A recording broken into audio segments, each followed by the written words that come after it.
go poopy. You do that as the intro, couldn't you? I go poopy. Well, I've literally just hit record, so I've got it. You fucking always do that to me. I go poopy. Oh, and as well, Garrett has sent me some erotica to read for his show. Oh wow! Okay. And it was written by Maddie, who's a good friend of their show. And yeah, so they want me to read that, record it, and send it to him. He was meant to have it last weekend, but I have no time. What, like an audio book, erotica? Oh, that's disgusting. Why would you agree to that? Oh, go on. Let's start it off in style. Let me find it. Hold on. Yeah, he's going to be listening to this though, if he does, and just be like, "What the fuck? That was our segment." Okay, I'll only read a little bit. He's going to get the full fandango. So. Okay, so give us an idea of what it is you got to read. And I'm so glad that I didn't realise you were going to do this. I'm really happy. Hold on a second. Oh, brilliant. I'm trying to find something really juicy to talk about. There's lots to read. Finally, the live stream was over, and Justin could find out if his friend was concealing an equally hard member, as he had so joked on the podcast.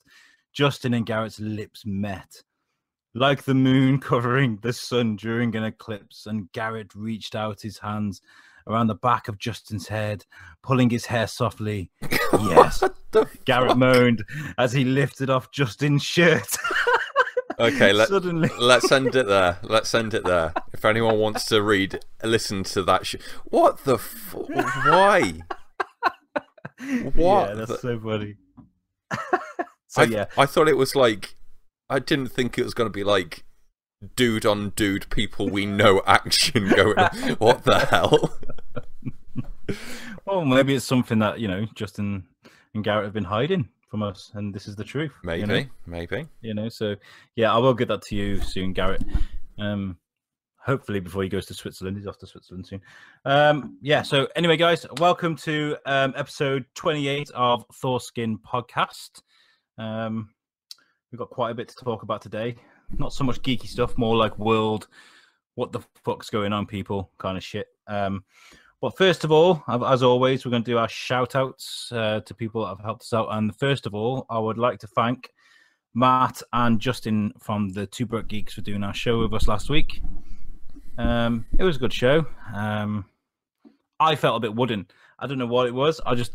As much as I've been looking forward to the show and I've been really excited about it, I listened back to the show and I sounded like a robot through that episode, and I don't know why. That was probably the Wi-Fi, to be fair. No, it was definitely. I definitely didn't have as much Alex faction on that night, but I don't know what it was. So I apologize to listeners if I sound a bit weird. It wasn't a bad episode. It's just that when you've been waiting to do a show for so long, I expected to come on and be like, da, da, da, oh, and I wasn't. I was kind of like, It happens sometimes, man. Yeah, well, I couldn't perform. And as a proud guy, I want to be able to perform. But anyway, thanks for those guys for doing that. And we'll do it again sometime when I've got a bit more pizzazz. And good use of the word pizzazz there, by the way. That doesn't come up all the time. I like that word, pizzazz. It's something that Thors-Kin isn't used to having. We have it occasionally. I think we've got like 2 or 3 episodes that I've listened to back of ours, and I thought that's a really good show. Real pizzazz. Yeah, like Garrett and Justin, last show we did with them was fucking phenomenal. I really enjoyed that show. Probably our best show to date. As well, superhero bar fight last week. Of course, we had Black Panther versus Blade. Yeah, I reckon we called it right. If you got the poll results. Yes, I have. I've just pulled them now, and it was the biggest poll we've had to date, which was about 56 people, I think, which is good considering what we usually do. Happy with that. 58 people, 36 to Black Panther and 22 to Blade. So it wasn't actually that much of a one-sider. I thought it would have been, but it was quite close, actually. But we definitely got it right by calling it Black Panther winning. We did, and I don't know if people agreed with the whole dance moves thing, but that's how I had it. I reckon I took it a bit too far. There was only one way that was ever going to end it, and that was definitely with Black Panther dancing. The irony after seeing that Aldo Jones trailer thing where he does the Macarena and he animates Black Panther to do that. Oh, that was brilliant. Yeah, if you haven't seen that, by the way, make sure you go on our Facebook page. Alex shared that out. It'll probably be a few days old now, but the Infinity War trailer with like not just edited it like slightly, but like there's like completely he pulls in bits off Rick and Morty and everything on it. Tobey Maguire. There's so much Tobey Maguire. It's amazing. The bits with Mark Ruffalo just going, Mark Ruffalo, yeah, just constantly throughout it. Mark Ruffalo in the Hulkbuster scene. Mark Ruffalo. Yeah, anyway, and then you got Tobey Maguire on the bus next to what's his name, the other Spider-Man, and he's going, his arms stick up on his head. And he's going, oh, it hurts, doesn't it? And then Thanos. I love the fact that Kim Jong-il, or whatever his name is, came through the portal more than anything. Instead of Thanos. Show me what you've got. Oh, brilliant that was. And as well, yeah, we've got a special superhero bar fight at the end of the show. We've got 2 coming for you. But I don't think we should announce the one we've got in line with today's show because we can do it as like a segue. But we've got 2 coming. But the one we've got is actually what's the word? It's like a shared, just promotion, just like a promotional. Yeah, we're basically we're doing a piece for another channel. So I don't know if you want to sort of give them a bit of a shout out. Yeah, well, I'm part of it's a Pop Tips help group on Facebook, and it's run by 2 guys, which is Chris Huskins and Anthony McGinley. And them 2, they're part of a company called Abrupt Audio, and basically they can help you for advice to do consultation kind of advice for people running podcasts, and they are fucking phenomenal. They're brilliant. Their advice is amazing. In fact, I actually went on one of their shows to ask the question, how do you involve yourself more with your social media followers? And I followed their advice, and alas, we have the biggest poll we've ever had this week. So they're brilliant at what they do. Anyway, they've asked us, they really like our show. They've asked us to do an Abrupt Audio special.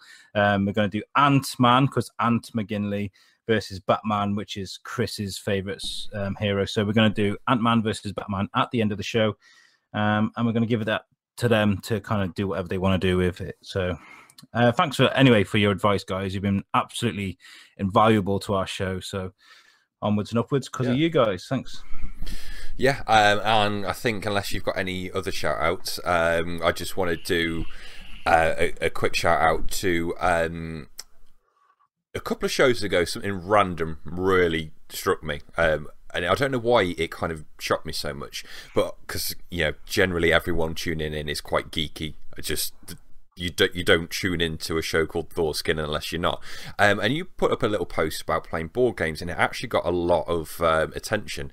So where we live in Telford, there is it's actually a family member of mine, weirdly enough, a guy called Martin Paul, who has he's put loads and loads of effort. We'll get him in for an interview at some point, hopefully before the time frame that I'll announce in 2 seconds. He put loads of effort into sort of getting involved in reviews and setting up pages sort of to get loads of exposure. He set up a page on Facebook about called Board Game Exposure, and he basically I guess the best word now would be an industry insider more than anything. He just knows how to work Kickstarter like you would not believe. He's just got into the nitty gritty of how that whole mechanic works, and basically he got a board game that he was designing picked up, and it's all been published now. So he's making a game called Robin Hood and the Merry Men. And basically that's on Kickstarter right now, so I'll put a link in all the descriptions. We'll put some stuff on Facebook. I've had an insight into this throughout the whole process, and basically it's looking like it's going to be a fantastic board game. It's doing really well at the moment on Kickstarter, so I'll put all the links up there if you want to go and back it, if you want to give it some love, even if it's just a share. To be honest, if you've not got, you can donate as little as $1. I think if you've not even got that, just give it a share. Let's get it out there. So congratulations to Martin Paul for getting that all live and picked up and published, and all the effort that goes along with that. And yeah, definitely guys, go out and give that a share. Well, maybe we could get a copy of the game and do like a live run through for people to see. That'd be really cool. Yeah, absolutely. I'm up for doing sort of unboxings and reviews and stuff like that of it. It's something I want to get into more anyway, so it'd be a good place to start. But yeah, it's mainly the shout out thing, and we'll try and get him on for an interview at some point. It's just difficult at the moment because he's literally just traveling from one country to another trying to get it all promoted and all that kind of stuff. So yeah, the little game from Telford that could. And do you know what? Well done. Yeah, that's fantastic. Yeah, hats off to him. Right in with our show, you know. But yeah, well done. That's it for the shout outs. We've literally just threw a show together right now before we started recording. Busy week and all that, and it turns out we've actually got quite a bit to talk about, haven't we? And mainly about us. Like I've written here in my notes, I think Agent Smith had it right when he said human beings are like a virus, because we're just fucking things up, aren't we? Really? Yeah, it's been a weird week for like world stuff, hasn't it? Leading up to, we've got so many random things to go into. I don't know where you want to start on all this random stuff, but we could go in heavy if you want to. Right, okay. Let's try and be as non-political if we can be about this and talk about gun control.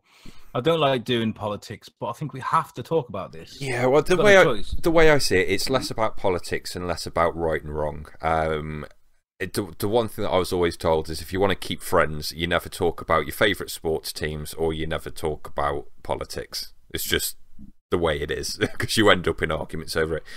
Everything that's been going on with the whole firearms thing at the moment, I think is less to do about politics and more a cultural thing, because I've got to admit, I've never seen Facebook, Twitter, news, everything react quite the way, in the tone that it's reacting to an event like it has in this last week.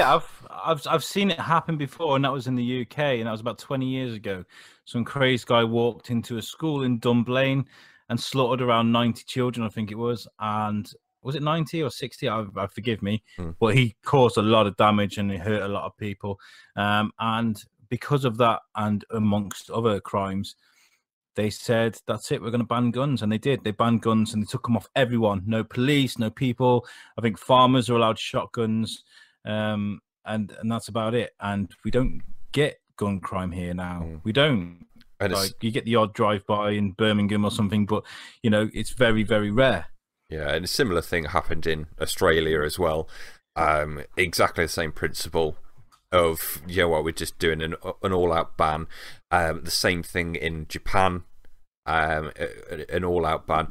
But I don't want to just go in and go, oh, you've got to ban it, this, that, and the other. I kind of want to get into like the ins and outs of it and whatnot. Basically, I was looking into it a bit.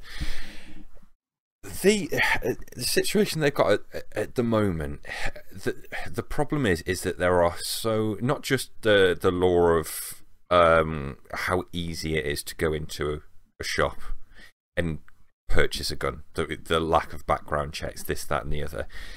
It's the fact that it's the cultural problem as a whole. Like, there are more guns at the moment in the US than there are people.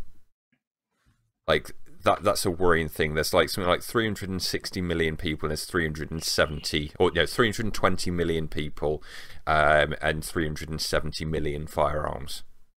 So that's like a crazy, staggering number. It is. That's awful. You know, and like I was just thinking sort of like an actual parallel to it of like if something that was so like ubiquitous and just absolutely everywhere was causing such a problem to the point that it was part of the infrastructure of how a country works, you do something about it. Like if, for example, people were dying because you still had pipes made out of lead for the water supply, and that was affecting 320 million people, you'd do something about it. You would change the pipes, you'd change them to copper, or you'd change them to like a polypropylene plastic or whatever, and which is what they did. And problem solves. People stopped dying of lead poisoning. And it's like, I just seem to think that there's like a mentality of that, like, yeah, you can't use those kind of parallels because it's not part of the infrastructure of like how a country works. Like, when you've got more firearms than you've got people, the ability for people to get there and cause damage with it, like I've seen gun racks in Walmart, just like you would see magazine racks. There's just gun racks, and they're all. I've seen pictures of them. Yeah. You walk past them, and you can go and look at the rifles and stuff, and that doesn't make sense. Why do you need an assault rifle? I can kind of almost understand a lady having a small personal firearm in a bag just in case somebody tries to rape her, or one that's locked in a gun safe in a house just in case someone tries to break in. I can almost understand that, but why do you need an assault rifle? You're not going to war. There isn't going to be a zombie uprising. I don't understand why you need an assault rifle. It doesn't make sense to me. Well, that's the thing. Like, if you've got a shotgun, you need to load up after each round, after each shell. You can kill someone, of course you can, but you can't do mass damage with it. Like assault rifles, semi-automatic weapons, they were only made for one purpose, and that was to be as efficient as possible at killing people. Like that, exactly. That is their only cause. They've been through like 100-odd years of that first pistol that you could fire one round off with, and then you had to dispose of the pistol because the firing mechanism was fucked. It went through 100-odd years of research and development and reiteration and efficiency, and just the whole thing is completely geared up to cause as much damage as possible with as least effort as possible, as quick as possible. You don't need that sort of weapon in a civilian environment. No, and you got them designing them for kids as well. I've seen it. Like, I don't know if it's propaganda. I mean, I've seen it on Facebook. Not everything on Facebook is true, but I've seen people with kids with like pink rifles and stuff like that, where they go on hunting trips. And like, don't get me wrong, right? I used to be really against kind of hunting and things like that until I watched a bit of Joe Rogan and realized actually, in some parts of America or the world, that it's more normal to go hunting than it is to go shopping. So if you've got the right common sense to have like a shotgun or a rifle or a crossbow, people use crossbows, then fair enough. But I mean, trophy fucking killing is barbaric in my word. Like, but yeah, I mean, what was I trying to say? I completely got sidetracked. Yeah, kid rifles are just ridiculous. I don't know though, because it's a hard subject to talk about. Like, if you're going to teach someone to go hunting, you got to teach them properly. But buying them pink rifles for starters is ridiculous, you know. Yeah, I saw a crazy post that it was a kid holding a Kinder Egg and then a kid holding an assault rifle. Yeah. And it just said one of these things that has been banned in the United States for the protection of the child, and it's not the assault rifle. That's the craziest thing about all this. Is that it's such a no-brainer, and you look at the other parallels of things that are banned for health reasons.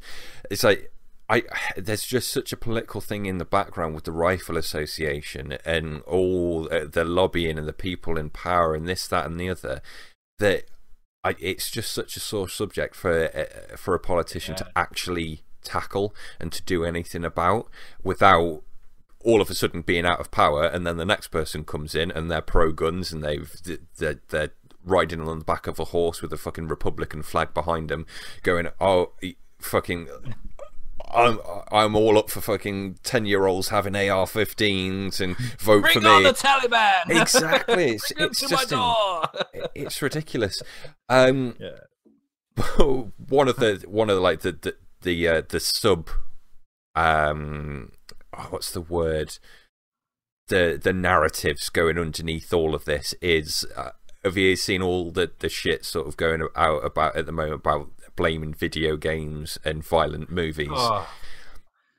I've just got literally just, you can kill that argument in one sentence, is that the entire rest of the world, including, let's just stick with 3 examples, including Australia, United Kingdom and Japan, have access to the same video games.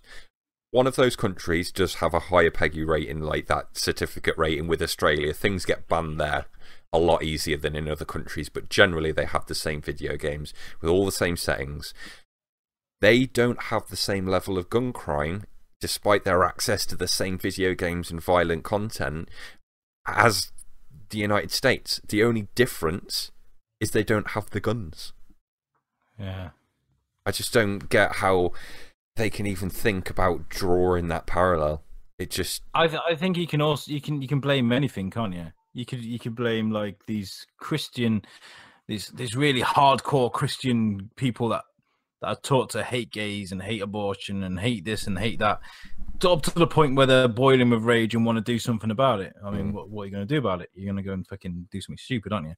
You can blame anything. You can blame politics. You could hate Republicans so much you want to teach them a lesson. You could hate football so much that you want to shoot the opposing fan. You could take anything and turn it into an argument. exactly. And yeah, so I think that's just using that as a scapegoat. And they have done that for years. I mean, they've done it with like people, for example, like Eminem. Eminem teaches people to be violent with his music, so he should be banned. That was years ago. He actually got petitioned against. Movies, South Park's been petitioned against because apparently it teaches kids to be violent. Grand Theft Auto. If anything, like I think Grand Theft Auto stops people from repressing sort of things like that. Exactly. For a lot of people, it's actually an outlet rather than anything else. I think, since I can't speak for everyone, but if I'm like feeling like I'm really pissed off, I've had a bad day at work, I've had an argument with someone, this, that, and the other, the first thing I want to do is just boot up a video game and escape into a different world, whether it's violent or non-violent. And just that, the natural process of it, risk and reward, and the endorphins you get off like whatever your addiction is, sort of thing, like that. That's what you get. That's like most people who play video games. That's what they play for, because they get a kick out of playing the video games. They don't get a kick out of afterwards thinking, all right, I'm actually going to go and pick up a hooker and shoot her and pick up the money that I just gave her so that I can afford that. Barbara's such a cunt to me in work. I can't wait to go and fucking run me over some hookers and Grand Theft Auto. Yeah, fuck me. But the most ridiculous thing that I've heard since like all this started, that's the wrong phrase, but since this new sort of wave of public attention, is the idea to arm school guards. Man, because this is what's going to happen. Let me just break it down for a second. What's going to happen? That kid, when he gets his weapon that he's got, that there's no new laws put into place to restrict his access to that firearm, that he's got just as easily as he did this month than the other kid did last month. He is going to shoot that guard first, and then he's going to carry on doing everything else. Do you know what that does? Anyone who is already in that mindset, and that's one of the things that we need to talk about, is the trying to fucking deflect onto mental health issues, but let's tackle that in a second, is that all that's going to teach is, if you've got a kid in that mindset, is that it now actually teaches him to be a critical thinker with it as well. And it's going to breed that culture of, hang on a minute, if I want to go in there and cause damage, I'm not going to get very far because of that armed guard. Now he's thinking about fucking threat assessment with his firearm. So he's going to actually start going into a bit more depth about tactics of how to do stuff. It's taken me 2 seconds to think of that cause and effect of, hang on a minute, this new policy leads on to this mentality, and you breed that over time, and all of a sudden you've got fucking military guerrilla kids going around with free access to fucking firearms. 60 shootings a month they get across the US. It's crazy, man. 60 and then you get school the fact shootings that a month. if you're going to give it to teachers that are under enough stress as it is, could you imagine fucking 56-year-old fucking Janice who's been teaching history for 20 years, and then you've got naughty Jimmy leaning over a girl's desk chatting her up, and she's like, "Jimmy, I've had enough." Down. Pointing a Glock at his fucking head. Get on your desk. Yeah, but no, the thing is, we joke about that, and we should. Yeah, exactly. We shouldn't joke about it, but that's gonna happen. The amount of time at our school, I think there was a couple of people that had nervous breakdowns. That's because you're dealing with fucking snotty, shitty little wanker bastard fucking teenage kids who can be cunts. They push people over the edge at the best of days. The last thing you want to do is have that fucking teacher. I've got a Glock in my drawer. Exactly. What the fuck? It's just like, it's not the solution. Like, how can more guns lead to less violence? Especially when the other countries... I did post about this on my own personal Facebook. I put, more guns to tackle guns is ridiculous, you know. Yeah. And you know, this is actually really hard to talk about for me in a way, because like we've got a lot of listeners in America now. It's just, we've got an influx of American listeners, and I don't want to lose them. So I don't want people to think that we're on your case and we're trying to throw our opinions from a little island where we don't have these problems. But you know, we sympathize with you guys because you guys have got your arms tied. Whether you live in a family that's pro guns and you'd feel left out, or like the black sheep of the family because you want to suddenly change your mind, or whether you are so frustrated at the fact that you don't want people to have guns but people do. You know, there's a lot of Americans out there, they're probably scared at the moment to even voice their opinions, and it's quite scary. I mean, you should see the backlash on Facebook if you do write the wrong thing. I've seen it, I've been part of it. It's fucking scary. Like, it's crazy.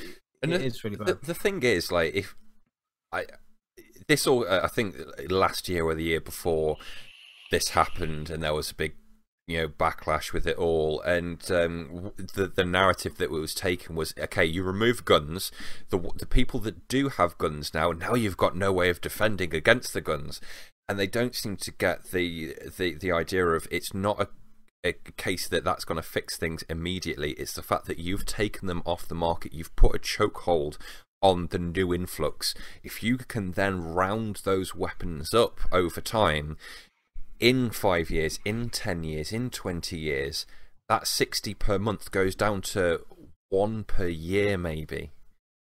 And it's playing that long game. America is meant to be one of the most advanced countries in the world, but by them kind of logics that they live by, it's almost a Stone Age kind of way of thinking. You know, I mean, there's no other country in the world that I know of, apart from places like Syria, Iraq, and whatnot, where you can have a gun to protect yourself. I can't think. Like, did they do that in? There are a lot of other countries that do have similar sort of access to weapons, but they're not like. It tends to be in a much more criminal way. It tends to be just it's a shit state country. America is, to my knowledge. Did you say that? Yeah, them shithole countries. And that shithole countries. Yeah, it's like I just don't get it. The thing is, like you were hinting at the start, I don't think it's a case of you've got to outright ban weapons. We don't have an outright ban of firearms in the UK, but you've got to have it under lock and key. You've got to keep the ammo separately. You've got to have a license. You've got to have background checks. It can only be certain tiers of weapons.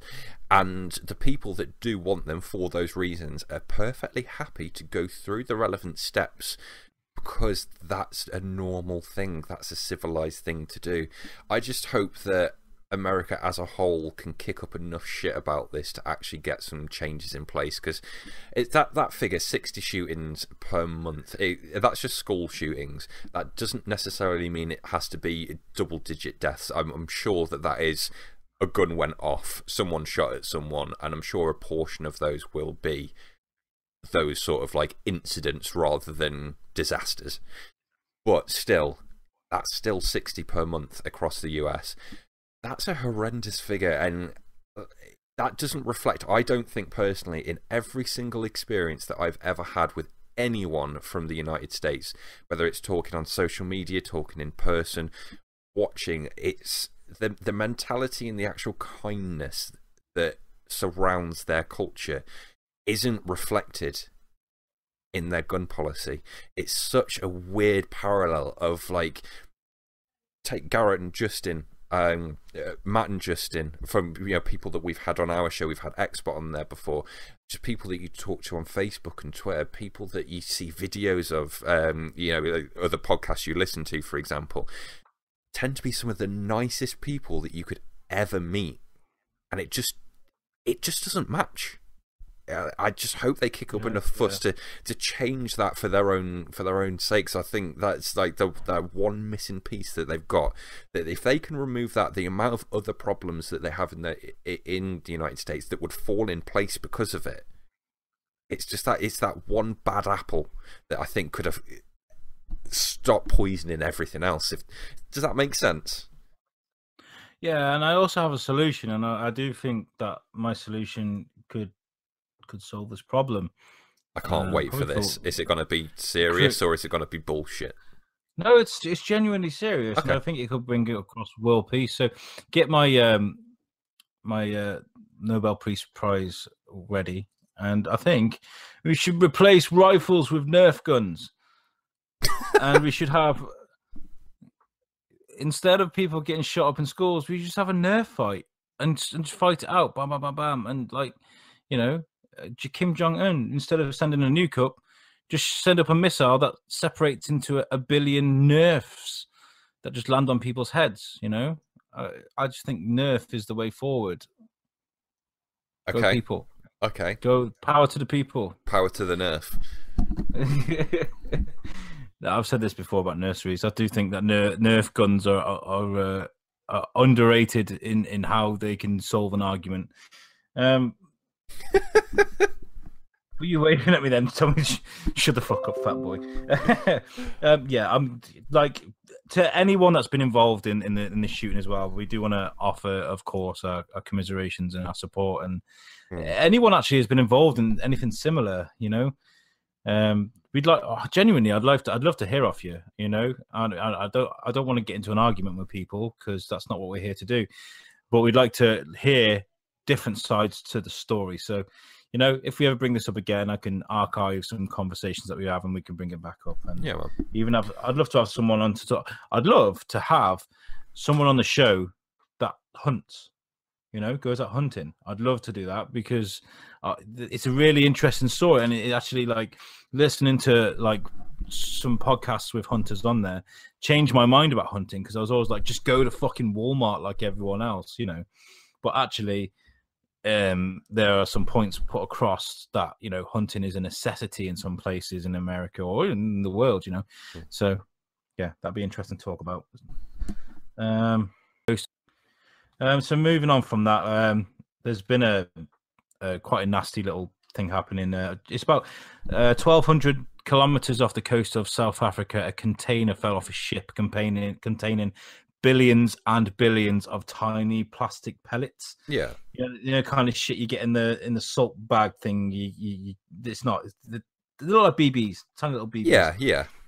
And a container full of them has fallen into the ocean, and it's completely just there's washing up billions and billions of these things washing up off the coast. People are panicking now, because obviously it's not oil. I mean, as daft as it sounds, these things are going to end up in the digestive system of everything. Yeah. And like oil, you can almost, like, probably, I imagine, you know, well, you can contain it, not like easily, but you can contain it and clean it up if they bother. So what the fuck are we doing with this world, man? Like, was this like just an accident? Was it like just a part of a normal shipment and it came off, or was it like dumped? I think it's fallen off a tanker, but, you know, still, it's a catastrophe, and it's not the first time these things have happened. What's that doing to the local wildlife there? Is that like no idea? It's literally just happened today, so we're going to be finding out. But is it like, what is it? The what's it called? What's the chemical? What Let me find out. is it? Just like a plastic BB, or they look like lentils. What's the chemical that what they're called? The things that you get in like your shoebox to keep your shoes dry. The little sachet. Silicon.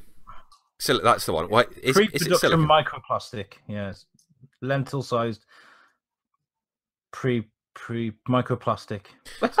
So but yeah, it's fucking horrible. It's horrible. They'll be melting this down to produce other things. Then basically, yeah, I guess so. Yeah. Probably make polythene or something. But yeah, it's pretty fucking horrible. Yeah, so South Africa's in for like a terrible because they've got problems of their own, haven't they, with all the water shortage and things, you know. Yeah, so that's insane. The last thing you want to be doing is dropping a container full of shit that dries the water out. Yeah. Oh shit, we've dropped a load of fucking silicon beads everywhere. That's it. There's no more water. There was only fucking 3 containers left, and fucking Johnny from down the road just fucking dropped a bunch of silicon beads in the pot. Could you imagine like struggling through a desert and you see like the scene like water, it's water. Oh no, it's not South African, is it? Yeah. Anyway, they're running and they're like, oh, I can't wait to get in the sea. I've been in the desert for days. They jump in the sea and they die because all their pores and their orifices suck up all this plastic and they suffocate and they die. Well, yeah, that's terrible. We're doing terrible things. I mean, you've also got the shit going on in Syria at the moment. Still, the refugees are. I think they're going over to is it Israel or? Do you know what? I've stopped watching the news at this point. Like the things that hit the things that we're talking about now, I pay attention to like that kind of stuff. But fuck the people from the war-torn country. We'll talk about. I that's been going on so long now, and it's happening with so many other countries at the same time that I'm just like, this is going to come across the wrong way, but I've switched off to that whole situation. I really have. I've not kept up to date with it. I don't mean switched off as in not care, but like paying attention to it, switched off. And I think that says something to us as kind of Westerners, doesn't it? Because these people are dying. They're losing their houses, villages. They're losing family members, and they're losing their way of life. And they're having to. They've got no choice. I mean, what would you? I mean, if your whole family had been killed, there's like 3 of you left. Your house is blown up. What the fuck are you gonna do? You're gonna want to get out of there, aren't you? And that's the same for millions of people. And it's been a continuous thing since it's happened. And I think it says something about us when we're kind of like, yeah, when's the new season of Game of Thrones out? Yeah, it's crazy.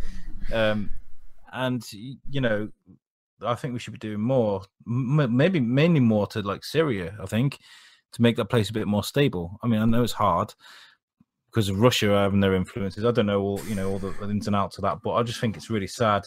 And then you've got fucking fat Margaret who's pissed off because she can't get a chicken from KFC because they've run out of fucking chickens. Like, this has been ridiculous. I mean, like all these things I've labelled for a reason. The pellets in the sea and Syria and all this gun control thing. Okay, in the UK, America, listen to this. Oh hilarious. Yeah, you think you've got issues, right? Check this shit out. Fuck your gun control, mate. KFC ran out of chicken this week, and it drove the nation crazy. Yeah, that's the real shit. Yeah, they ran out of chicken. When you can't get your chicken royale on time. I think it was DHL, the delivery company, had screwed up and they couldn't get the chicken to a lot of their restaurants. And I mean, I even went to KFC this week and I posted a picture on the Thors-Kin thing. I think it was it Thors-Kin or was it my personal? Anyway, I posted a picture of the Grand Mac and I was like, this is what happens when you run out of chicken, KFC. But I did the reasonable thing. I went and found somewhere else to eat, whereas everybody else went fucking nuts. Like, I would hate to just be the guy that's delivering the container who's just like got the delay on it, is still trying to get there on time. It's just like, I think it's turning. It just opened up to check. It's like, oh my god, it's definitely gone off now. It's definitely, oh my god, that's like the inside of my grandma's arsehole. Jesus Christ. Oh my god! Can you, the thing is, there's 200,000 chickens running around free at the moment. Thinking we're free. No, it's 200,000 chickens that have died for no reason. Probably, yeah. Yeah, they're probably already on that container. People have rang the fucking police. They've been ringing the police. There was news that I put. I'm going to put it on the Thors-Kin thing in a minute, but there's a video and it's like the police have asked people to stop ringing the police. This is not an emergency. And then you got some stuffy woman at the end sat in a car going, "We had to go to Burger King," and I'm thinking, boo fucking who? You had to go to Burger King. Big deal. They did you a favour. Burger King's better. Have you ever had a fucking bacon double cheese XL? That shit's like gold. It's like eating perfection. They did you a favour. Stay away from that chicken. Sorry, this is somebody from the show messaging. Questions for Jimmy. Yeah. So it's the most first world fucking thing to be worrying about, you know? This is what I mean. It's not even another side of the coin. This is a different coin altogether when you've got people complaining about KFC compared to like people that are losing their families in Syria. Ducks and fish and whales and shit that are dying because of pellets and children that are dying in schools in America, you know? Sort your priorities out, UK, you know? And this is what happens when you ban guns, you know? You worry about different things. Anyway. Exactly. You know what? You properly summed that up there. I know you were joking, but that is so true. It's just that's what you get when you don't have those crazy serious issues, is that you can worry about less important things than going to school. Exactly. Okay, but who do you reckon on this world could save all these problems? I reckon we need to draft in Kim Jong-il. Isn't he dead? Un. No, Un ill now. Un. King Jong-mong. Oh god. Oh wow, I'm going to hell. That wasn't supposed to be as racist as it came out. I think we need our very own Tony Stark, Elon Musk. This guy, I love this guy. We need to fucking get him on it because he could save the world, I reckon. Yeah, all right. Do you know what? Right, we mentioned this. Was it last week or the week before? Where we were just like the difference between when you've got a government funding something and when you've got a guy with billions of dollars funding something. It's like shit just gets done. He announced something, I think, last year. I can't remember what this is. I should have had this like ready and whatnot. But there was a new program, a new what's the word? A new project that he was going to work on. He got challenged to do it or something like that. It's not the flamethrower thing. He got challenged to do something last year. And this year, he's got like the most advanced program into whatever subject this is that humanity's ever seen. It's just like, it's taken him a year to do it. It's like, it takes me more than a year to sort out my fucking taxes. And this guy is like solving world hunger. He's like, yeah, mate, give me 12 months and I'll get it sorted for you. It's just like, really? Do you know how much he's worth? His net worth? Oh, Jesus Christ. Right, I reckon you've got the Amazon guy, you've got Bill Gates, and then you've probably got a few other people. Elon Musk, I reckon he's got to be worth 200 billion. All right, that's a bit too much. Like, fucking hell, calm down. $20.9 billion. Okay, I was in a bit of a different... See, take a zero. Let me try that. 20 billion? Ding, ding, ding, ding, ding. And the winner is not Jimmy. Yeah, he is CEO of SpaceX, which we talked this. CEO of Tesla Inc., the CEO of Neuro, chairman of Solar City, and the co-chairman of Open AI. AI, yeah, AI. And did he start PayPal? Did he start PayPal? Did he start what? Help! I don't know. Let me have a look. That was a completely unrelated one that I didn't realise. Yeah, like you throw all those bits together, right? It's sometimes if you look at someone's individual achievements, they can seem like they're pretty good, but then you take a bird's eye view at things, and you like this guy. He's mastered space travel, he's mastered solar renewable energy, and he's working on AI. I hope he's not crazy all underneath this, like, persona. It's like, I hope he's genuine, because if not, and if we've been, like, applauding him along and he turns out to be, like, some Hitler motherfucker underneath it all, he's just like, he was just getting his chips in place. He's done a fucking good job of it, and we're all fucked. Could you imagine, like, everybody's driving around in Tesla cars, Yeah, and all of a sudden he just goes like fucking Magneto, "Come to me!" and they all start turning around and they all drive towards him, or they're just like, "Kill human, execute human," and they're all just like driving off cliffs and in front of trains and shit. Like, I'm trying to find out if he's responsible of PayPal, Elon Musk, PayPal. I should have just put into PayPal, shouldn't I? And Wikipedia would have been like, yeah, created by. Do you know what's going to be hilarious is when it's nothing to do with Elon Musk and you've wasted people's time. yeah. You keep talking, James. No, I'm really intrigued to see what you find out. Yeah, there's so many things that I want this guy to get involved. I was just going to say, so many things that I wanted him to get involved with. I just remembered seeing some posts from the other day of people saying for him to get involved in like genetic research so that we can have our very own Jurassic Park. I reckon he could be actual John Hammond. He could definitely pull that shit off. Thing is, like, other people, it'd take them like 25 years to get this shit done. He'd probably just be like, you know what, I'm getting into. I've had a play about with CRISPR. I'm going to see how genetic engineering works, and like by next Tuesday, he'd be like, right, so we've been at it a month. We've got the Tesla Rex ready to reveal for you. In March 1999, Musk co-founded X.com, which is an online financial services, which then merged with Confinity, which then became PayPal. So I was right, motherfucker. So yeah, he co-created PayPal, which, fuck's sake, man, so that's PayPal, Tesla, Space. This guy's a fucking genius, and like he said, yeah, he if anybody can do it, he can, and he has done. I mean, like we were talking about these battery walls that he apparently had, and he sent them all to Haiti. Yeah. To help people. He's actually powered a whole island on solar power.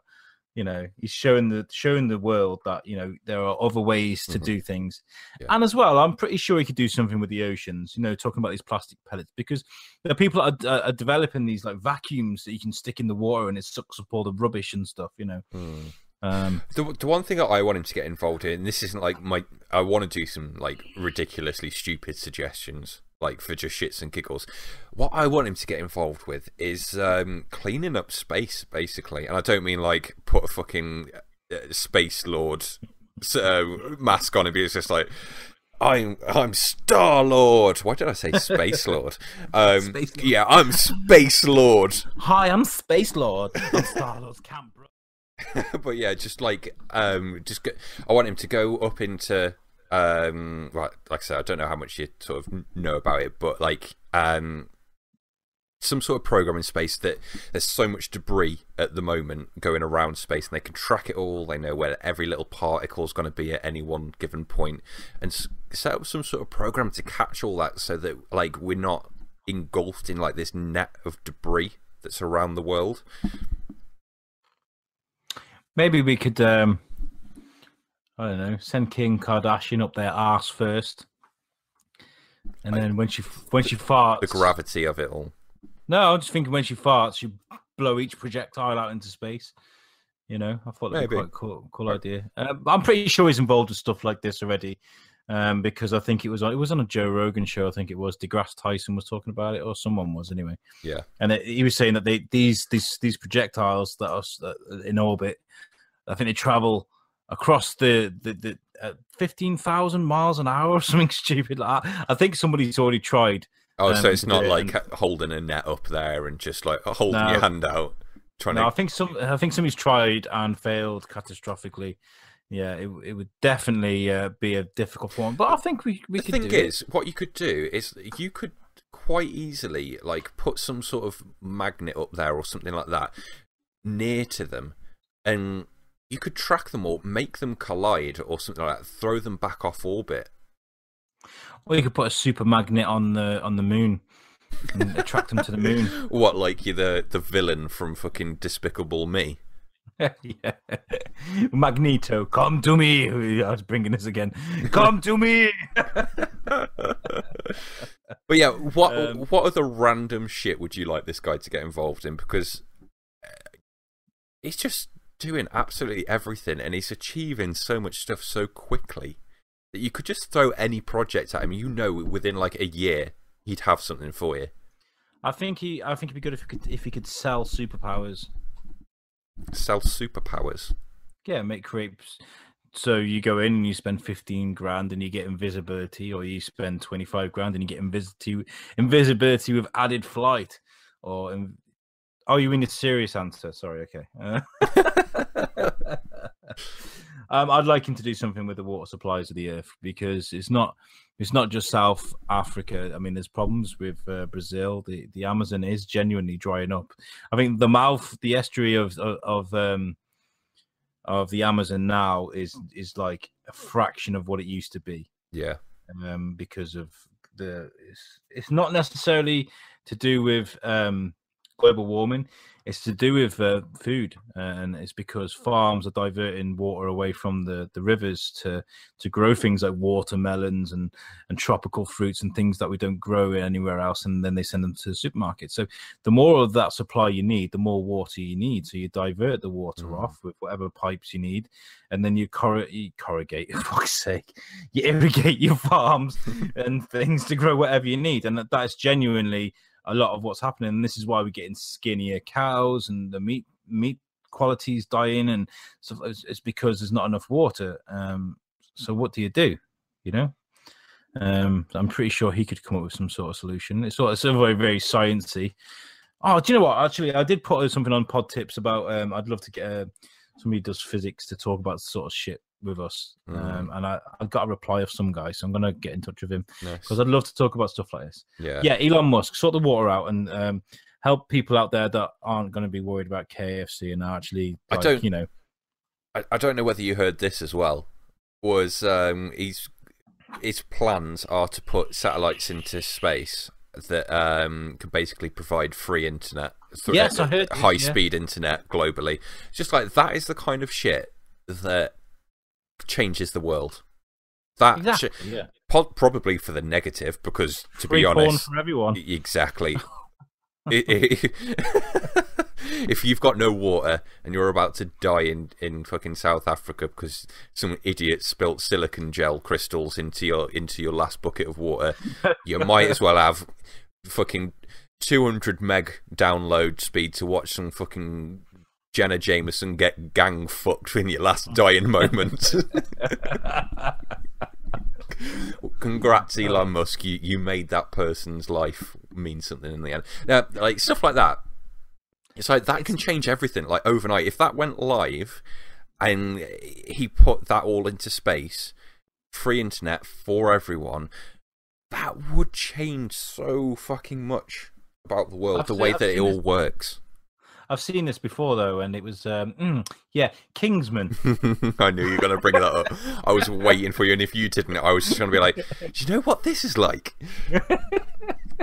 It's very similar, though, isn't it? But, I mean, it's not just about the internet. It's about connectivity as well. How many things can you do with wireless connection? Yeah, it's education. It's everything.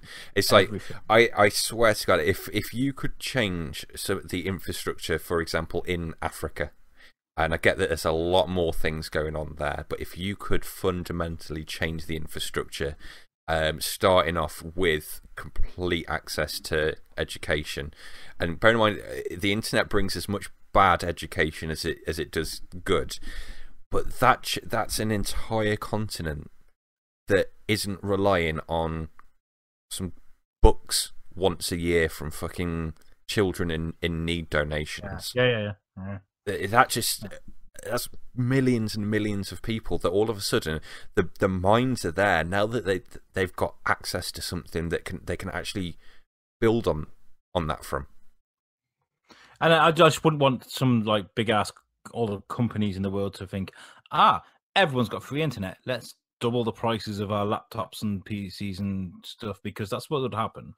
Everybody wants to cash in on something. There's nobody out there like Elon Musk that's going, yeah, I'll have this for free. You need this. Let's have this. No, they're charging people for it. Like in every single country in the world now, prices are rising for everything, but our wages aren't. So I would love to see Elon Musk be given a portion of land somewhere, and I'm talking a city-sized portion of land, and say, start a new country. Just start from scratch. Muskville. Fucking Wakanda. Wakanda, yeah. Do you know what I mean? It would just be fucking it just would. Anyway, let's stop fanboying over him. I do think he's a 53rd richest person in the world. That covers that up, by the way. I do think he's a great influence on the world, but he could also be a supervillain, so we need to be careful. He could also be a super. I think we're pretty safe. Yeah, and he's pretty awesome as well. He's been in loads of films. What's that film with James Franco? Why Him? He was in that as well, and he was in Iron Man 2. I watched Iron Man 2 recently. I was like, that's fucking Elon Musk. He just sat there with Tony Stark. I was like, what the fuck is he doing in this? That's fitting. Yeah. Okay. Moving on. What we got to talk about next, motherfucker? I reckon we could chill out for a bit, and we could. I'm already feeling like we've tackled all, like we've put the world to rights. Yeah, and I don't think we need to have a dickhead of the week. I think we can give this one to everyone on the planet right now. Yeah. We're all dickheads of the week, okay? So all our listeners, you're dickheads. And the people that don't listen to us, they're dickheads. I'm a dickhead. James, you're a dickhead. My dickhead of the week is actually Donald Trump for thinking arming school guards is actually going to fix the problem. But no, he didn't say school guards, or did he? He said teachers. No, he was on about getting highly trained professionals in to do the job. But yeah, teachers as well. But yeah, he was saying about more guns fixes the problem. So, but yeah, we've been there, done that. So. Yeah, I reckon we can skip past Dickhead of the Week and just do more tits and ass jokes. Yeah, so I just still can't get the idea of fucking little Jimmy being like stuck in detention and he gets up to walk out, and then you got fucking Dolores or whatever her name is. Sit the fuck down! Big fucking magnum pointed at him. Get back to your desk! You know that's going to be a Family Guy joke before long. They're blatantly going to do a sketch about that. Well, we did it here, guys. We did it here. Sorry, yeah, America. Heard it here first. Okay, should we get on to Ask Jimmy? Ask Jimmy. Let's talk about some other random bullshit. Sort of, before we move too far on, so awesome segue that's completely not going to be blown out of proportion now. We mentioned Syria, ISIS, fighting ISIS with guns, all the gun subjects. Saw a post about a guy who went out to fight ISIS using his Call of Duty skills. Call of Duty Modern Warfare 2 Remastered. Discuss. Perfect segue. I never played Call of Duty Modern Warfare 2.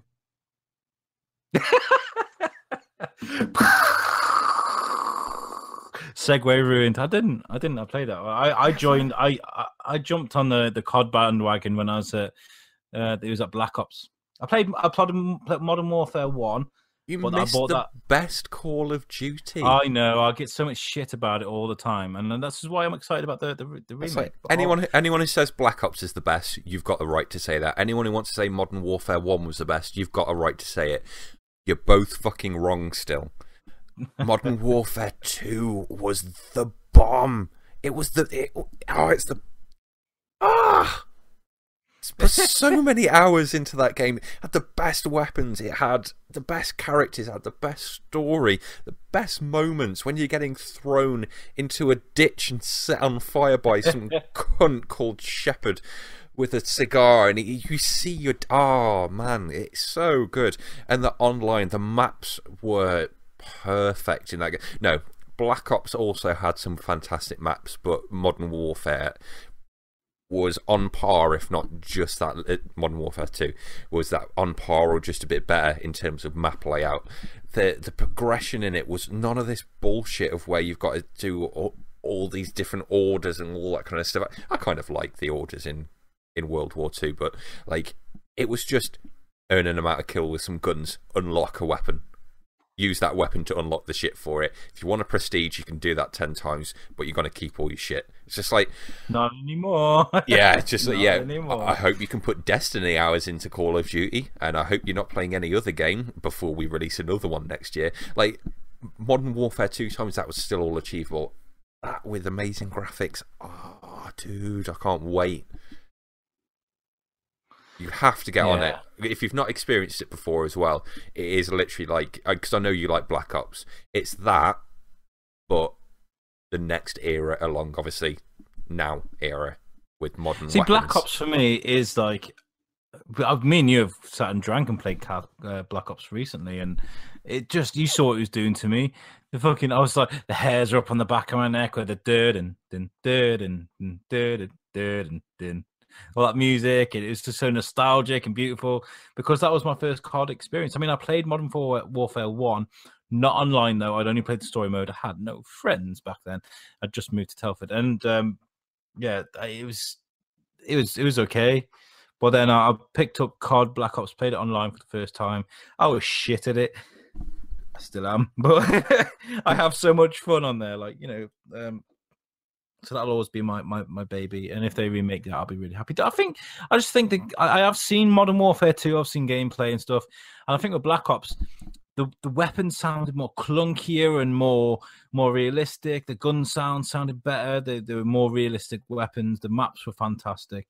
But I'll never sit here and say Modern Warfare 2 shit because it's not. I've heard so many people declare their love for it. So I'll give it a go. But I won't be sat there going, oh, I remember this. Oh, no, I remember that. Oh, that bench didn't used to be there. And all this, that, and the other. I'll be like, yeah, this is all right. Cool.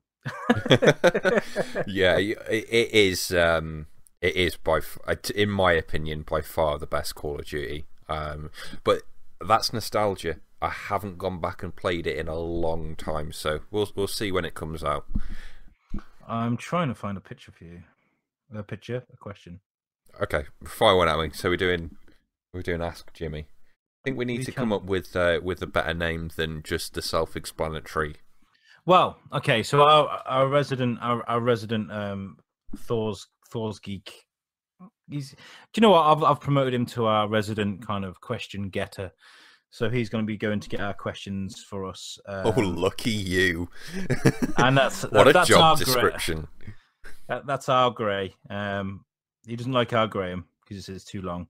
So I've actually spoke to him, and he prefers us to call him our Gray, and that's what we're going to call him from now on. I'm going to call him GG Boy. Yo, GG Boy. Yo, talk to me. Come on. I'm trying to find the questions he sent me. I don't know whether... Oh, hold on. They're on my personal Facebook because we like friends. We tight now, motherfucker. Sorry about this. So find them right now. I was trying to give I'm still going to give people a chance to kind of contact us and get a question on the show. Could you be a closet claustrophobic? Closet. What the fuck? How does he think of these things? Is there a book that is just full of bullshit questions? Like, is there a Facebook page that he goes to that's just like, I don't know, but brilliant. You get the Facebook pages that's all inspirational quotes that probably no one actually ever said. There must be a parallel page of just like bullshit things that people that just are incomprehensible. Can you be a closet claustrophobic? Yes, you can. Because you could be stuck in the closet while having a fucking meltdown, thinking, I wish I could tell someone about this, but no one's in for the next 3 hours and I'm stuck. I really love cock. I don't want to tell anyone, and I hope they don't lock me in a wardrobe when they find out. I found a good one. Where is it? Where's it gone? Oh, yeah. How do blind people know when they are done wiping? Oh, my God. These are the questions that matter. How do they know? Oh, my God. That's like, a genius. There's... cue the fucking Steve Jobs mind blow gif. Wow. I love you, Gray. Perfect. I don't even know how to answer that. I guess that they've got to do like a really cautious touch it with the end of your finger. Just, Oh my God. is it? Mom! Present starfish. Is it clean? That's hard though. Or they got to just keep. Maybe they have to keep going and like make a little like twist it up and just get it all in there. I don't know. Oh, that's. I mean, that's fair. You blind people, man. I feel so sorry for you. Like, oh, really, I know how they make sure it's clean. They get Rover in, and they.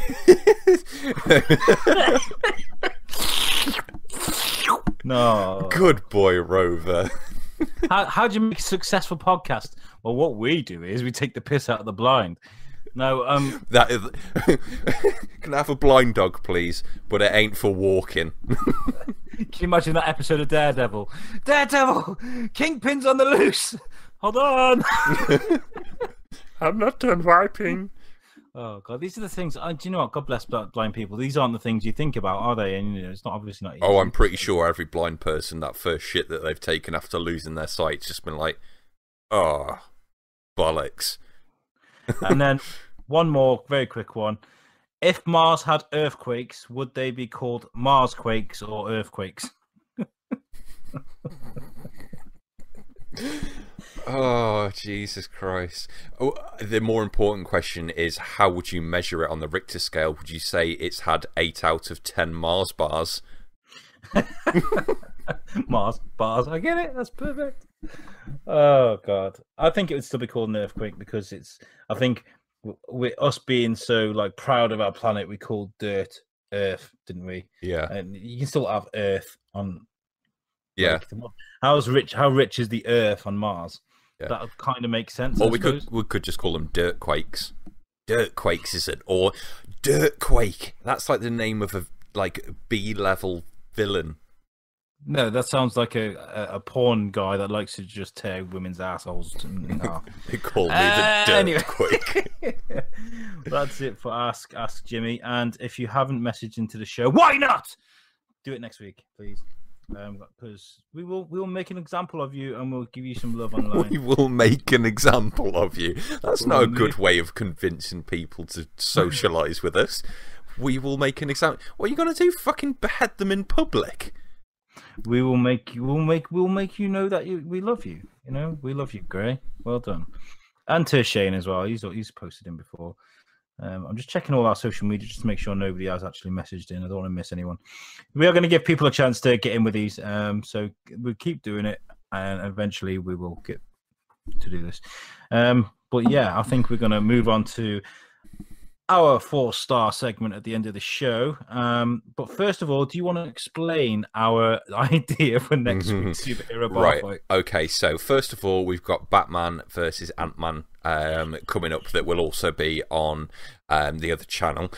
Then we've got our main one today coming up. Do you want to do that first before we explain what's coming up next week?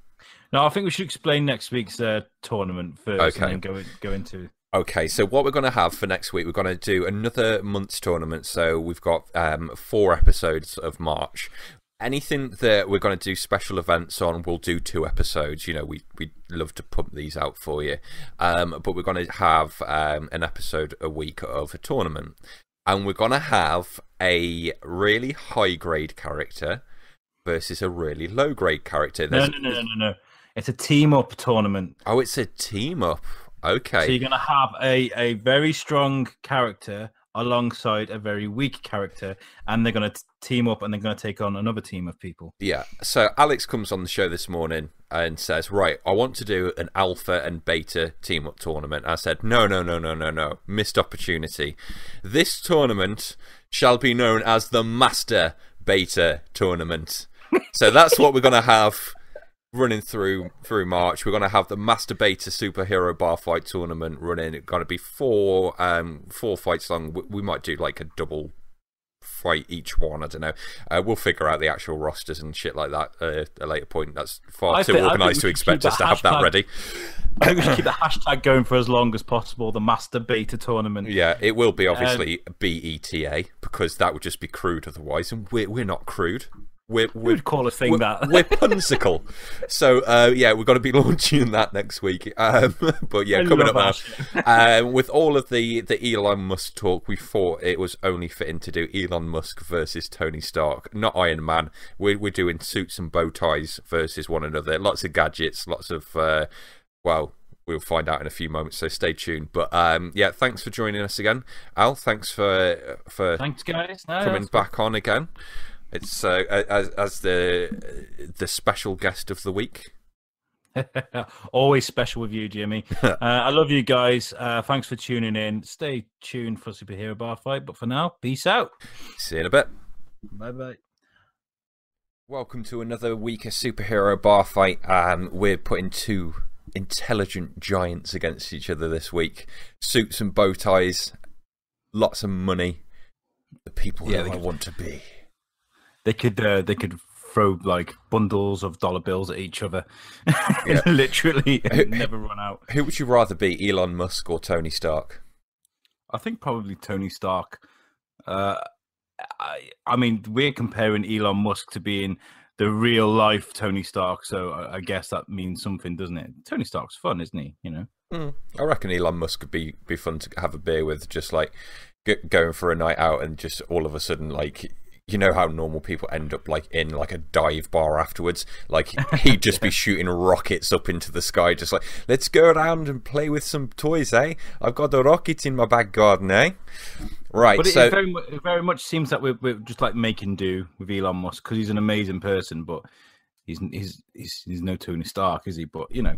Okay, we'll see. We'll see. I reckon he'll have a good shot against him today. So we're doing Elon Musk versus Tony Stark. Coming off the back of the podcast, we kind of put all the geeky stuff to one side and thought, with everything that's been going on, let's actually get serious for once. And we figured out the only person who can possibly save us from an orange marshmallow who thinks it's a good idea to arm teachers is the mighty Elon Musk. So he's going to go up against Tony Stark. Now we're going to do it a bit differently this week because we've got no shakedown, because basically it's just going to be they're rich.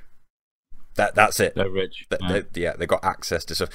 Tony Stark does not have an Iron Man suit, otherwise this is going to be a quick fight. So I reckon they're in the swankiest of swanky bars somewhere in London. No. I've been thinking about this just while I was on the loo, right? I've completely fucked up his scenario, and I was like, shut up, Al. Well, no, I think because these guys haven't got weapons and they haven't got the kind of know-how. I suppose Tony Stark has a bit more. I'm thinking we should give him a chance, and I'm thinking in a pit, and I'm thinking Kirk versus Spock style. Okay, so give them a long lance each and let them circle each, all that music and everything. Yeah, I reckon so.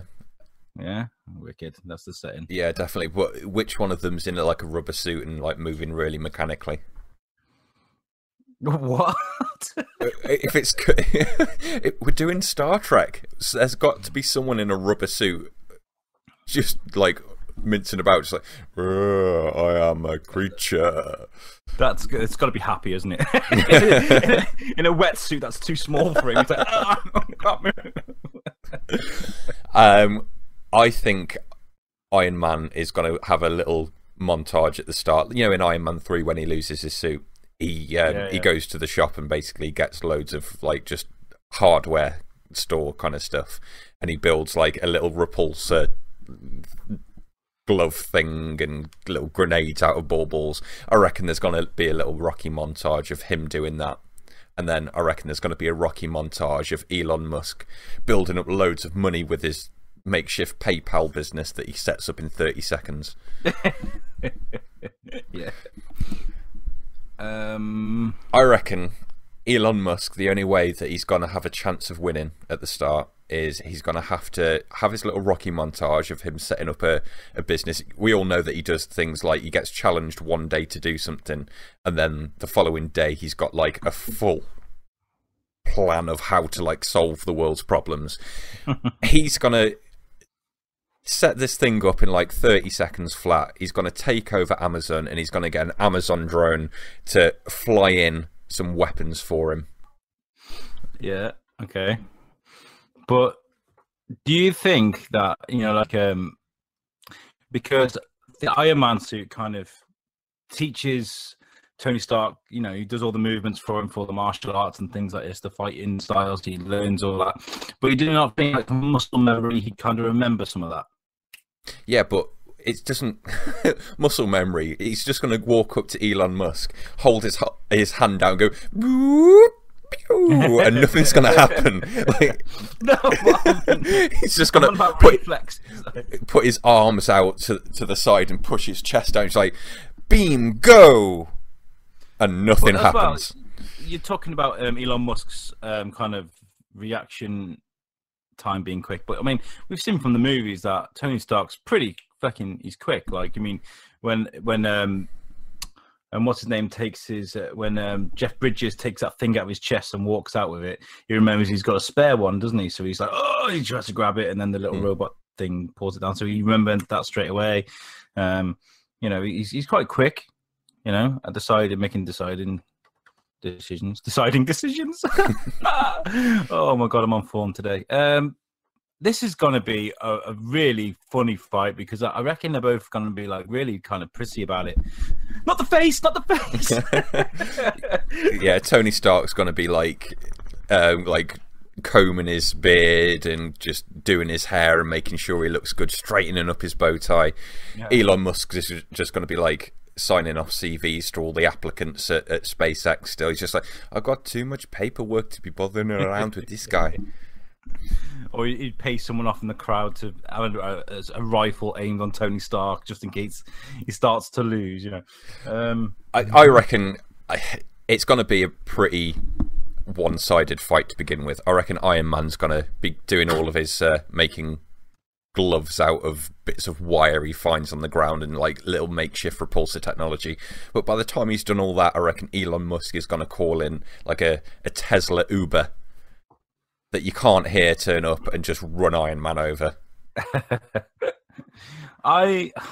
Okay, so I can't imagine someone like Elon Musk having no sort of combat training. Number one, being South African, and that sounds really judgmental, but I mean, he's a rich guy from South Africa who could get attacked at any time. So I'm guessing people might have said to him, you need to learn how to protect yourself in case, you're attacked. That kind of makes sense to me. But the muscle memory type thing I'm on about with Iron Man is the fact that he's used to kind of moving when things are in front of him, and whether that's because the suit's automated and does it for him doesn't matter. He'd still remember. So if they're gonna have huge fucking metal things with blades on swinging at each other and stuff in an arena, I do think that Tony Stark's gonna have the upper hand with the reflexes, dodging, moving out the way. Yeah, I reckon so. But I think that Elon Musk's a bit of a pacifist, He's not really a fighter. So do you think he's not actually gonna want to fight? He's just gonna. What's he going to do? Just sit there and die? Because that might be realistic, but it's not very entertaining if you were happening to do a show about two people fighting to the death, Alex. This would be like combat by Mahjong. Who do you think could win in? All right, okay. If it's going to come down to that, if this is like the most pacifistic fight ever, because Tony Stark doesn't have to try, and if that's how he's going to beat Elon Musk, he'd challenge him. I think if Elon Musk challenged Tony Stark to that kind of battle, Tony would take him up on it. I reckon his ego would take over. He's like, if we're going to fight out with Mahjong, I'm going to beat you at Mahjong. Yeah, he's kind of got that Muhammad Ali mentality, hasn't he? I'm the best. I'll be the best. And there's that scene as well, Captain America, where they're like, "Oh, I'll go toe to two with you," and yeah, that's more a case of I'll put the suit on and let's see who wins kind of thing. It wasn't really a case of Tony Stark versus Iron Man. This is difficult. I'd love to see the moment where they're just trash talking each other and just like, oh, without the suit, what are you? And he's just like, a billionaire playboy philanthropist. What about you? And he'd go, a billionaire playboy philanthropist. And it would just be back and forward. They are the same thing. I reckon Elon Musk could win because he's real. Just putting that out there. Yeah, but we're not talking from the real, are we? This is Thors-Kin, motherfucker. We make it real. Okay, so the kind of people I reckon Elon Musk is, compared to each other. Elon Musk, I reckon, would like candlelight, classical music, fragrance, and he'd like Japanese interior design. That kind of really calm mentality. Whereas I reckon Tony Stark standing in the garage with Iron Maiden or AC/DC blasting out with pizza on the desk and not giving a fuck about the world, right? So that tells you that I reckon that Tony Stark is a bit more hardcore. Is that right? Yeah, he's a bit more hardcore. So I reckon like Tony Stark without the suit can probably look after himself. He's had his fair few fights, whether it be high school or, obviously there's obviously got to be moments when he's not had his suit and he's come across trouble. So I think Tony Stark is going to kick shit out of Elon Musk. Yeah, I reckon, though, we need to throw a bit of chaos into the mix here. I think he'll be kicking the shit out of Elon Musk. And all of those people that a few moments ago Elon was signing their CVs off for, they're all in the crowd now. Let's imagine this arena that they're in. Just imagine Attack of the Clones for a second. You know that Jedi versus Sith scene? All of the potential employees to SpaceX come charging towards Tony Stark because he's kicking the shit out of him. And of course, this is a once-in-a-lifetime event, so there's all the Stark Industries, aka Apple fans, in the crowd from the other side. So you've just got a bunch of people in blue shirts with fucking lanyards charging against other fucking hipsters from California, and it's just fucking chaos. They're just literally just ripping each other's faces off, and in the middle it's a Batman versus Bane moment where they find each other through the dust and the smoke as shit's going down. There's explosions. No one's got explosive, but for some reason there's explosions, and they meet eyes, and he pushes to one side his bonsai tree, and Tony Stark pushes to one side his pizza off his desk, and they run at each other, and start fucking. No. I was going to go into a cool moment of like they charge at each other, and as their fists touch, it's just a giant Dragon Ball Z explosion, and that's it. That's how I think that goes down. I think more epic than any fight we've done so far. Don't ask me how that happens. I'm just saying that's how it's playing out in my head. I do like your enthusiasm, Jimmy, but we're talking about two science nerds here. Yeah, it's going to be Mahjong, isn't it? It's going to be Mahjong. And then, or, I mean, Tony, there's also the angle you can look at it as Tony Stark's quite self-obsessed. So as soon as his hair starts getting mess or he get dirt on his suit, a bit distracted by that, and in which case Elon Musk could cut a bitch up. Cut a bitch up. I don't think Elon Musk has ever cut a bitch up. Can you imagine like Elon Musk kind of just strutting onto the dance floor, clicking his fingers, very Fonz like, and he pulls out one of those fucking butterfly knives and he's like flick, flick, flick, flick, flick. Why is there always a dance floor? Poker. I don't know. I reckon it's sort of I reckon the crowd scene has to happen in this. Like that, okay. It's too boring. So otherwise, they are literally sat in a park playing fucking time chess against each other. Otherwise, you got to throw into the Stark employees as well. So we got Stark employees fighting SpaceX and Tesla in the crowd. Yeah, there's gonna be fucking like real quiet cars going around, running people over it in like the most subtly like pseudo violent way you've ever seen. Just like. This is like that thing we were talking about at the beginning of the show with the silent T-Rex. How fucked up a scene that would be. I reckon there's a silent T-Rex somewhere in there. We have to get these things animated soon because it's in my head. It's probably a lot more chaotic than I'm able to actually articulate. I reckon at some point Iron Man is going to be beating the shit out of Elon Musk, and he takes a step back to sort of showboat before delivering the final blow, and down comes Heavy Falcon straight onto his head. What I think they do is that their egos are so self-absorbed and stuff. They sit down and they think Okay, I tell you what, right? We'll make a pact now. We'll wait until next week on Thors-Kin. We'll see what the polls look like, and whoever loses has to go and jump off a bridge. Yeah, I reckon let's end it there. Make sure. Who the fuck chose this as a subject to talk about, Jimmy? I did, very last moment. So there is no winner. Make sure you tune into next week's episode because we'll cover what the polls came to at the start of the show again, as we do each week. And yeah, enjoy your game of Mahjong, people. Peace out, bitches. Much love. Oh, Jesus.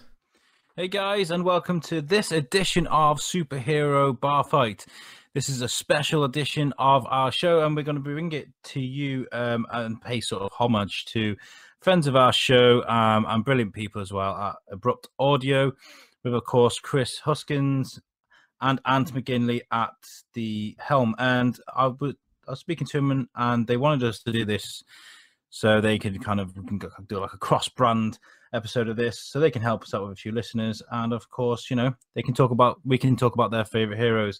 Ant being Ant, we're gonna throw in Ant-Man against Chris Huskins, which is a favorite hero, which is Batman. So that's what we got on today. Yeah, so let's do this. So should we do which way round do you want to do this? Should we do Ant-Man first? Yeah, you go for Ant-Man. Okay, you're the Marvel boffin. Yeah, okay. As opposed to the depressed DC man over there. Martha! Martha! Why did you say that name? Yeah, we should have put that in there as a weakness. Just say his mom's name. So yeah, Ant-Man, obviously the size changing ability. He can both shrink, and for this, we're not doing Paul Rudd Ant-Man. We're doing proper Hank Pym, so we've got the full scale, just so he go giant form as well. And obviously, when he's in giant form, he did do that, I guess, in Civil War. But we're talking very easy back and forward here, proper Ant-Man underwater. That's how he did it in Civil War. Yeah, when he's in giant form, he gets proper super strength as well, instead of just normal strength on a really small point of impact. Obviously, everything that he has done in the past with his infiltration abilities, and he's an absolutely insanely good hacker. So I've got down here, obviously, his engineering and hacking abilities. He developed the suit. He developed the technology. He's a very, very intelligent guy. He's one of the most intelligent people in the Marvel Universe. He creates Ultron. Obviously, we've all seen Age of Ultron. Tony Stark made Ultron. No, Hank Pym made Ultron originally. He's the guy that creates AI. Was he? Prick. Yeah, he was the prick that destroyed the Marvel Universe. So yeah, I've got it down there as well, genius intellect. So that's all going to come into play as we sort of move on to all the Batman stuff. As well, you've got to add in, he's got his army of ants. Yeah, his army of ants, because they're going to come into use. Yeah, squish. Okay, so obviously we all know Batman. We all love Batman. I love Batman. He's obviously a master of martial arts, of almost every martial art. He's got his high-tech gadget, his beautiful toys, as he's always been talking about. He's a stealth specialist. He has the ability and agility. The way these pictures come through is very cloudy. Agility and his grappling hook, and he has the genius intellect as well. I think, right, we, first of all, need to take some lessons in PowerPoint presentations. Yeah. Let's just get that out there for the starter. First of all, send me a picture that hasn't got, like, a ton of glare on it, so I can't see half of your living room. It's sunny. It's sunny today, okay? So leave my picture-taking abilities out of this. Ant-Man is going to destroy some bats. No, I don't. See, the thing is, right, I love Batman, and everybody knows I love Batman, so I don't want to come across as biased, but I can't help but think that Batman has come across worse people than Ant-Man and nailed them to the floor. So there is a way that Batman's going to do this. It's just hard trying to think about how. I mean, he's got his gadgets, of course. So that's EMP, electroshock, whatever, plastic. He can fucking throw everything at him, can't he? And the only problem is those discs that Ant-Man has, where you could like throw a truck at him. You know, he can kind of throw it like he does in Civil War. Throw this at this, you know. Exactly. If Ant-Man has got discs that can inflate into trucks, or anything for that matter, I really struggle to think how Batman's actually going to get a hit on him. Now, the thing is, with Ant-Man and his size-changing abilities, it's that first hit. Everyone's seen Falcon tried to take him on, and Falcon has got a lot better way of trying to locate an enemy than Batman has. Yeah, he's high tech. He's got probably switch out visions and got infrared and thermal and all that kind of stuff. Ant-Man's gonna go small, and he's gonna run all the way up his cape, and he's gonna hit him in the head, and he's gonna knock Batman out. Okay, first of all, before we start getting ahead of ourselves, let's set the scene, shall we? Okay. So they're in a bar. Now, I reckon they should be on a beach, drinking on sunbeds, drinking shots of tequila, and everyone's having a good time, and there's umbrellas. And Miami. They're in Miami. Yeah, there's people playing volleyball on the beach, and there's like... Hold on, but it's Batman. Batman comes out at night. Stop being logical. Okay? They're on a beach at night in Miami. Yeah, they're on a beach at night. Ant-Man is going to turn small, first of all. And then he's going to think, oh shit, I'm falling through the grains of sand. So let's pick a different fucking location. Okay, so Batman's lying on the beach, full fucking cowl, just getting his suntan.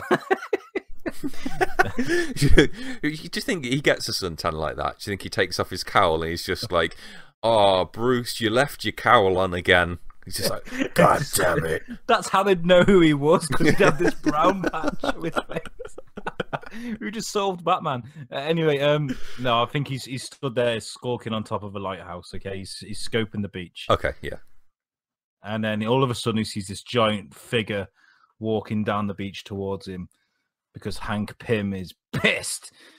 We don't know why. Why is he pissed? He's pissed because I don't know why he's pissed, because we're doing a video about Martha. It. Because Martha.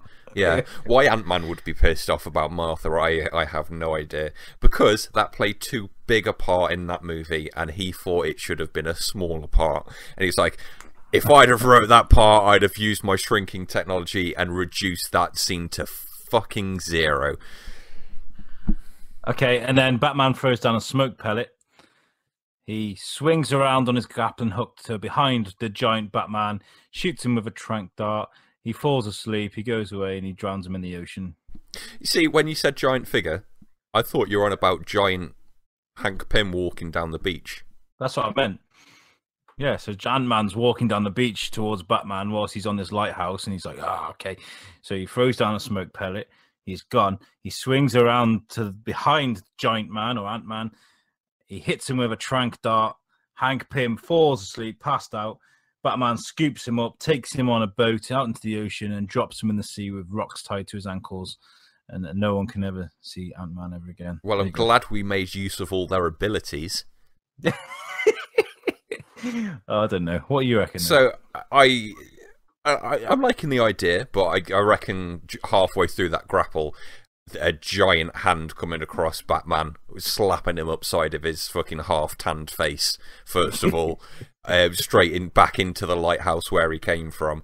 I think there'd be a few back and forwards about that. I think the tranq dart, you've got to bear in mind, that's all about dosing, so even if eventually he manages to get a tranq dart on him, he's not going to have the dose for something that size, so maybe he makes him a bit drowsy, maybe he makes him go back to normal size.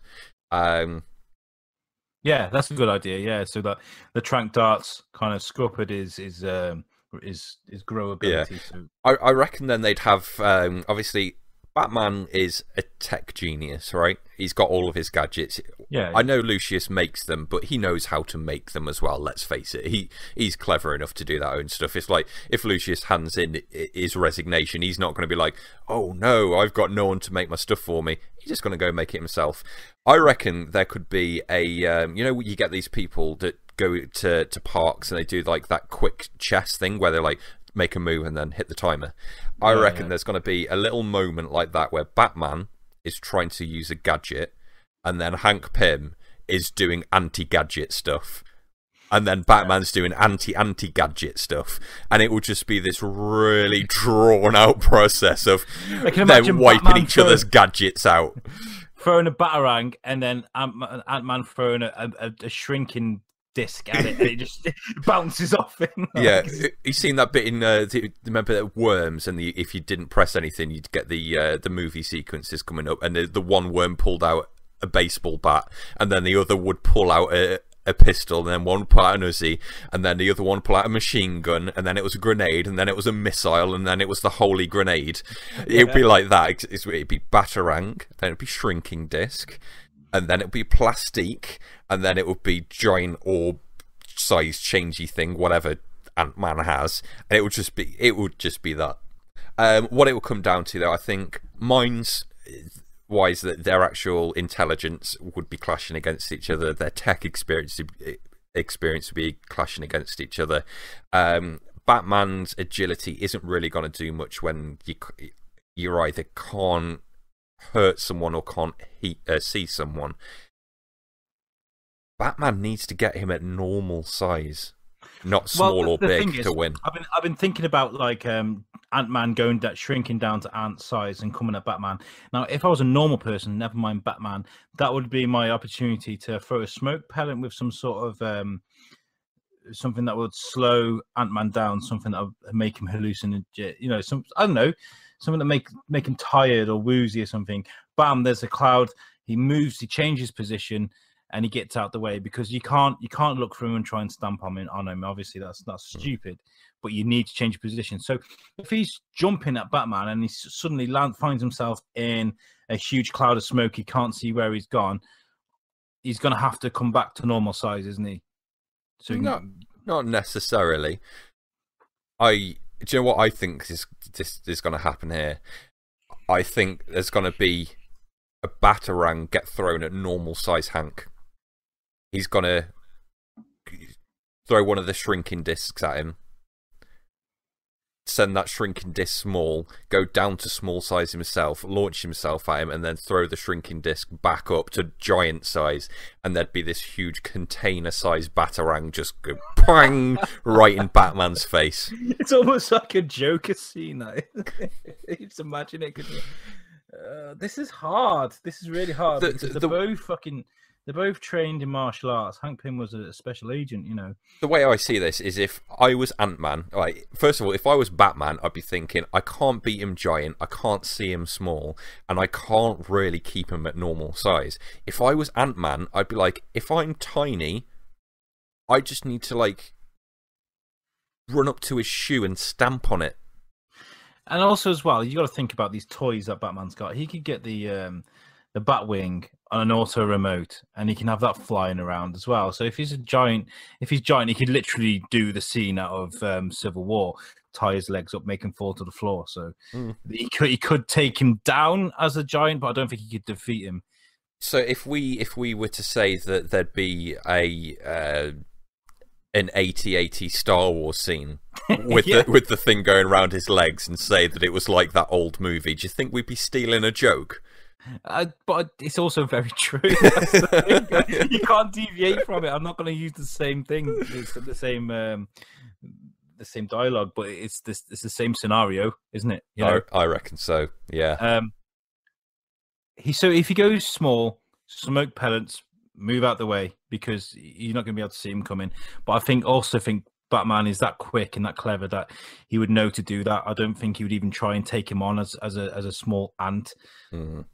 Yeah, I reckon he'd get punched to shit to begin with, until he clocks that, hang on a minute, I'm getting punched by this. He's not invisible, because I can't see him because his vision, he has to be small. He's going to work that out pretty quickly. And I reckon you're right with the smoke pellets, even though I'm just throwing random stuff out there. I reckon he's throw a smoke pellet out there, and he's got to basically run 15 miles of tiny Ant-Man distances to even see him. He's gonna have to go back up to normal or big size, and at that point, it's either Batman's gonna win in a fist fight at that point, or it's gonna be 80-80. Can you imagine him coming, like, going back to normal size, and all of a sudden Batman's behind him, plastic on them right in the small of his back, and then bam, he's gone. He's blown in two. But he wouldn't do that. It's Batman, so he would find a way to. He shoots those tasers. Shoot a taser at the suit, disable the suit. I think he would definitely do something like that. Disable Pym's suit, and then strip him naked. And Batman wins in the most homoerotic way ever. That didn't need to go that direction, but it is. Oh, Jesus Christ! It's got to be that way, isn't it? I think that's going to be the result. It's got to end with Hank Pym lying naked on the beach with with one of those tiny little umbrellas from a sangria floating down very slowly. His ass cheeks and land straight. Yeah. Straight in the bum. Yeah. All right. And then Batman just throws a giant disc at it while it's in his ass cheeks. Sorry. But there we go. That's that one. Yeah. You think? I reckon Batman can take that. I don't think I'd agree. I reckon small Ant-Man would whoop his ass with his eventually, but I can roll with it. I need to find out if Batman's ever taken on the Atom. I'm pretty sure he has, and how that's ever gone on. So we'll find that out, and I'll get back to you next week. Yeah, man. On that one. Cool. Well, Batman wins, and thanks for joining us again.